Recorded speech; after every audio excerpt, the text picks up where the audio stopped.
Hi guys, what is up? Welcome back to another video. Today you join me in the 2022 Kia Sportage, an all new model, a family size SUV. So let's get cracking and talk about pricing and specs before we jump into the review.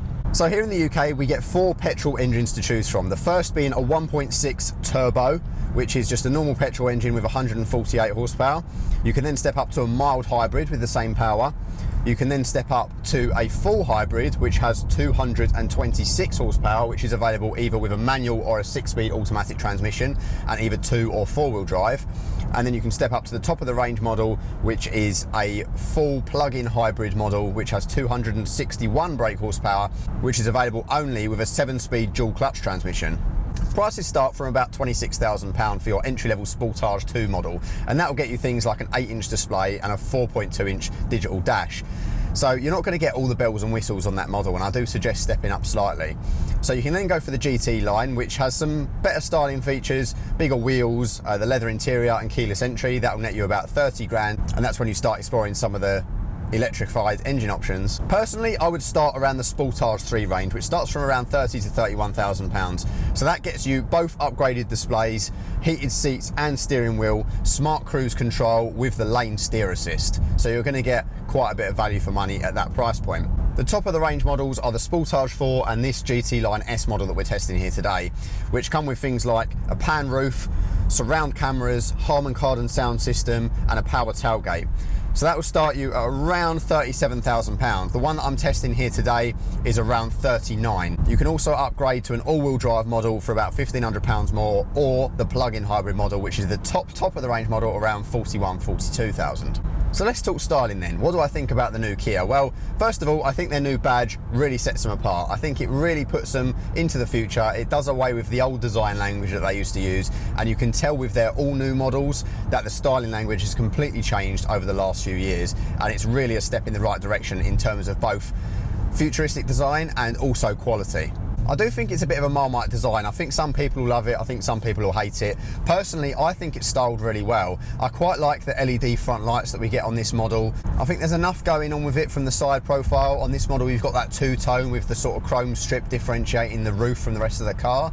From the back, it looks really strong as well. You get kind of that duckbill spoiler, very similar to on the EV6, and the full LED rear light design, which looks really modern and sets it apart from some of its cheaper rivals. You can always look at the sister car, the Hyundai Tucson, but I personally think that this one is the better looking car. Step inside and that's where it really starts to feel like Kia has thought of absolutely everything. Everything's really well thought out in here. It really is a nice combination of futuristic tech and old school design. So this steering wheel, for example, you don't get those horrible touch buttons like you do on the new Volkswagens. You get nice physical buttons which are really tactile, they feel great, you don't have to look at them when you're using them, you know where they are. The only thing that I don't particularly like is the toggle for moving up and down between your radio stations, because it's almost inverse, which I find a little bit odd. But you do get the star button on the steering wheel as well, and the star button is a Kia custom button that you can program to do basically whatever you want. You can set it to change driver profiles or to toggle things on or off, change settings, all that kind of thing. So it's a customizable button. There's 2 of those in here, and that's something that Kia's always done really well. It's just a nice little touch. I actually got in this car and straight away I was so pleasantly surprised with the quality of everything. The center console is so solid. There's no creaks and rattles and groans and stuff like that. You've got squidgy materials up on the dash with nice stitching. You've got some really nice sort of pleather material on the door which has a squishy feel to it, which actually it just feels really nice to rest your elbows on. And this driving position, I can get it exactly how I want it. Unlike in the Ford Kuga that I had last week, I can rest my elbows exactly where I want them to be at the height I want the chair. There's loads and loads of adjustment and really good thigh support, both front and back as well. In the front, you've got the electric adjustment for the thigh support. In the back, it's a nice slope so that if you're a taller person, it feels quite comfortable on longer journeys. The design in here is really, really nice too. I've loved the door handles on the inside and this sort of faux metal effect that we've got going on. It feels far more premium than the price bracket would suggest. Gone are the days where you associate Kia with cheap economical motoring that doesn't have much quality to it. It really is now a premium product, and if you didn't have the Kia badge on the steering wheel, I think you could probably put a lot of people in here and they would probably guess that it's a high-end BMW. It is an absolute tech fest as well. The first thing that my dad said when he got in this car was, "There's a lot to go wrong in here." And yeah, he's right, but you're covered by Kia's amazing industry-leading 7-year, 100,000 mile warranty. So I really don't think you'd even worry about stuff like that. There's a lot of electronics, but everything works. I've been driving this car around for 4 or 5 days now, and I've not had anything go wrong. I've not had to restart anything. I've not had to turn the car off and on again like I have in some other cars. The infotainment just works flawlessly, like in all the Kias that I test. You know, all of the touch controls and everything. There's no lag. It inputs exactly as you want it to. It's quite customizable as well. I think the dials in front of me on this larger display, there's enough information on there. Unfortunately, you don't get a full map on there like you do in Volkswagen Audi Group stuff. I'm not that fussed about that because the screen on the left is massive and I use Apple CarPlay anyway. So that's not really a big deal to me. The actual clarity of the screens and the colour is amazing. It gives you just enough information, and I think the dials that they've chosen are really, really classy. There's a few different modes that you can cycle through, but this default one is, I think, looks really premium actually, and it kind of almost reminds me of the digital displays that they put in like newer Bentleys and stuff like that. In this top end model, I've got all the gadgets and gizmos that you'd ever need. The climate controls, whilst you do get some physical dials, it's got this system where you have to press a button to switch between the climate controls and the radio controls. And I do quite like it. It's a little bit fiddly when you're driving along, but I can see why they've done it, and it is quite a cool gimmick as well. And it means that you don't have to have loads of extra buttons or go through silly infotainment screens. The Harman Kardon sound system is pretty good. It's not as good as the Bang & Olufsen system that I heard in the Ford Kuga. It's pretty good. The only downside is I always find that Kia DAB radio isn't very good at all. Like it's the sound quality for some reason really deteriorates when you put it in radio versus when you plug in your phone or Bluetooth. And also the signal just never seems to really catch up. It's always pretty weak. So if I jump in another car, I can get a signal pretty much everywhere around here, but in this, it just constantly cuts out. And I had that on the last Kia I was in as well, so I'm really not sure what's going on with their DAB radios, but yeah, even with the EQ tweaks, it just sounds terrible. Whereas when I plug my phone in, the Harman Kardon system really comes to life. You get some fantastic self-driving features on the motorway, such as lane steer assist. And what I like about in the Kia is you don't have to have cruise control on for that to work. You can just put it on and control the pedals yourself. Also, there's the blind spot monitoring, which is really good. You've obviously got the mirrors that tell you, you've got the beep. Also, there's haptic feedback in the steering wheel, which will tell you as well. So if it feels like you're going to crash into something, or if you're going to bump into something in the blind spot, it will vibrate the steering wheel as well as doing the audible tone. So you get an instant feel for what's going on. But not only that, you do get the blind spot monitoring cameras in this model as well, which come up in the dials when you indicate, which is a really, really cool feature. I do think it's a little bit gimmicky because what with the haptic feedback and the blind spot steer assist and stuff like that, you don't really ever need to look. But it is nice that it's there, especially because visibility, although great in the front, you do have really big pillars in the back and the rear window is quite small. So the blind spot cameras do definitely help with that regard. But the other cameras are what really brings it to life. So you've got one at the rear, you've got one at the front, and it does the 360 surround view as well. So you get a bird's eye view when you're parking, and you can also get a view down the side of the car so that you don't curb the wheels. So there's pretty much a camera for everything, and you can really rely on those for parking really well. And whilst it has a self-park feature, I've found that even the tightest of spaces is really, really easy to get into because of those cameras. They're really, really impressive the way it stitches it all together.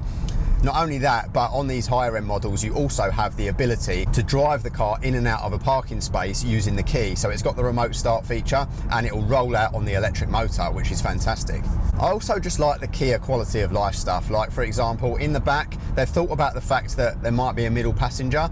Whilst it's quite a narrow car and you could fit an adult in the centre, I wouldn't recommend it for a long journey, but space in the back is plentiful and I can quite happily sit behind myself at 6 foot with plenty of room. The pan roof in here also makes it feel really nice and light and airy. They've thought about a lot for the back passengers. So you've got heated seats back there, which is fantastic. In this model, you've even got ventilated front seats. There's loads of hooks in the back. You've got the USB charging on the seat instead of in the middle so that it doesn't have all the cables dangling down by your legs. You've got a proper coat hook on the back of the headrest, which you could probably put a phone in to hold when you're watching videos in the back as well. And you've got your Isofix points back there for the kids as well, but I would have liked to have seen the fold down covers like they have in the Seed, because I think with the sort of the rails being wedged in there, I think the seats would probably look a bit sorry for themselves after a couple of years of use. Loads of space in the boot, and you've got a nice retractable load cover as well. You've also got an adjustable height floor and a little bit of storage under there, and in this model you get the electric tailgate, which is nice and easy to use. fold down seats which go nice and flat so you can fit extended storage in there, and the middle seat folds down independently so you can fit long items through even with 2 rear passengers.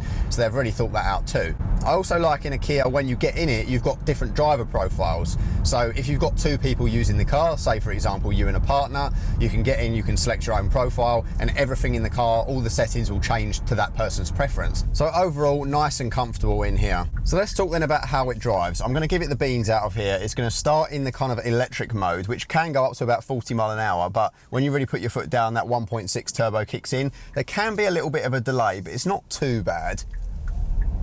Let's give it some beans. You can hear that it does sound a bit strained under a lot of load. Handling is okay though, even in this front wheel drive model. If you come off it pretty hard, it does handle quite well.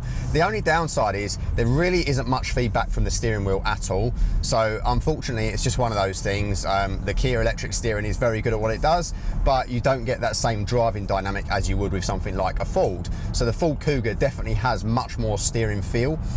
It's confidence inspiring, like when you go around a corner you feel like it's going to stay planted. There's not too much body roll, even though this is a bit of a softer setup than some of its rivals, but I actually think that it's quite a nice balance. If you're not too bothered about driving and you just want to use this car as a tool, and a very good one, then I really don't think it's going to be of concern to you at all. But if you want something that feels a little bit sporty to drive, maybe not for you. Especially this model, which is mated to a 6-speed auto. Now, if I put it in sports mode, you've got sports mode and you've also got terrain modes on the full drive models. In sports mode, you change from the kind of the eco view into a normal tachometer, and you can take over the control of the paddles manually. But it is a slow transmission, like a really slow transmission to respond. Just doesn't really want to. It takes a good second or so to shift up, and you do feel a bit of a jolt if you're under a lot of load as well. So it's not really ideal for sporty driving, and I personally probably wouldn't ever use these paddles in this car. I just don't see the point. It's not terrible, but there's just no need. Of course, the 7-speed dual clutch will be a lot smoother, the one that they use in the plug-in hybrid version. But to be honest, if you're just going to be using it as a daily driver and you're not really too bothered about going crazy with sporting dynamics, then it's absolutely fine. It can be a little bit wallowy at low speed as well when it's using that EV, but it just makes it a nice experience around town because you can pretty much rely on the electric vehicle mode at very low speeds, so it's nice and quiet, it's nice and smooth, and it really picks up and takes off as well. It feels like it's got more power than it has, because even before the engine kicks in, you do feel that instant torque, and it's quite a lot from that electric motor as well. It does feel a lot snappier than some of the other sort of hybrid vehicles that I've tested recently. The brakes are quite good as well. To be honest, normally on a hybrid car, sometimes you get kind of a bit of a grabby sensation from the brakes, because when it switches from doing the braking regen to charge the engine and goes to kind of the normal friction brakes, it just feels a little bit wrong, like you just can tell that something else is going on.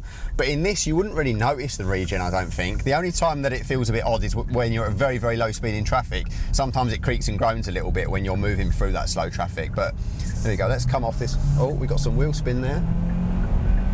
Yeah, you can feel that engine is a bit strained. It's fast enough though, but if you do want a bit of a smoother experience, then the Ford Kuga that I tested last week with the 2.5 litre engine mated to the CVT transmission kind of eliminates that engine kick in and that jolt in between gears that you experience sometimes in this. But it's by no means bad, and if you're using it just to potter around, I don't think you're ever going to notice. It's just if you're the sort of person who likes to push their car a little bit from time to time, I don't think this is quite the model for you. But as a daily driver, I honestly can't fault it in many ways, to be honest. Like, it's a nice balance between everything, and it's been so reliable for me this week that I've been driving it. Fuel economy has been really good. I've been averaging between 50 and 55 mile per gallon, and that's mixed driving, so quite a bit of town driving and long distance driving as well. You can get beyond that figure obviously if you're doing a lot of long motorway journeys, and also the engine charges the battery regularly. You don't have to worry about plug-in charging, so there is a model for everyone with the Sportage. You can kind of get that plug-in hybrid if you want to take advantage of even better fuel economy and use that fully electric mode. But for those people who don't have access to a driveway or, you know, an electric charger that you can use overnight, then this is a really ideal middle ground, because this is kind of giving you the economy that a diesel would have, but without the kind of the downsides of a diesel that we used to have, like DPFs getting clogged up and EGR valves and, you know, all of the harm that it's doing to the environment as well. So that's where they're kind of going with it, I think, eliminating those diesel models and going for more of these sort of hybrids. Overall, the driving experience is good. It does handle quite well, but as I say, I would say that the Ford Kuga is a much more fun drive, and probably the Seat Ateca as well, and a few of the other Volkswagen Audi group cars in that price range, like the Skodas and that kind of thing, probably a little bit more dynamic than this. But I wouldn't say that the steering feel in this is any worse than in a Volkswagen. They both are quite sort of a very muted electric feel. The Ford is where it's at for that kind of a bit more driving dynamics if you want a larger car. So there we go then, guys, the 2022 Kia Sportage. If you love or hate the design, that's entirely up to you, but I think it's a step in the right direction, and I think everything Kia are doing recently is really showing that they are part of the premium now. They're no longer just a budget choice. But the fact that it's backed with such a fantastic warranty makes it a really confidence-inspiring place to put your money. And even though the prices have crept up over the last few years for the Kias, so has the quality. I honestly would think sitting in here that I'm sitting in a German executive car, and there's not much to give away otherwise. So although there are a few things that I would potentially change, and I'm not too keen on the gearbox in this model, you don't notice it during your normal day-to-day driving, and I'm not driving this car around like a hooligan. I'm using it as a daily driver. If you want something slightly more sporty, there are rivals out there, which we will explore, that you can get hold of that do a better job of that. But if you're a family person, you want a nice family car that's really reliable, backed by a fantastic warranty by a great company, and has absolutely loads of tech and features, make sure you go for a mid-range model or above. But the Kia Sportage is definitely a very, very strong contender. So that's it from me in the Kia today. Thank you so much to Kia UK for sending me out the vehicle again. Hopefully, I'm hoping to get the EV6 on the channel for you. I know they're out doing important things, and at the moment they're at Goodwood this weekend, so I know there's not many press cars around at the moment, but we'll try and get hold of one of them. Next week on the channel we've got the Cupra Ateca, so kind of a similar size car to this, but aimed more at that sporty environment, so less gadgets on that one, but much more fun to drive. And of course, last week's review, the Ford Kuga plug-in hybrid, that is a bit more of a dynamic car to drive, but doesn't have the updated features and tech that this one does. So definitely a few cars to choose from, and there's obviously some other rivals on the market as well, but these three are kind of, I think, the most interesting ones in this price bracket. So there we have it, guys. Thank you so much for watching, and I'll see you in the next one. Bye bye.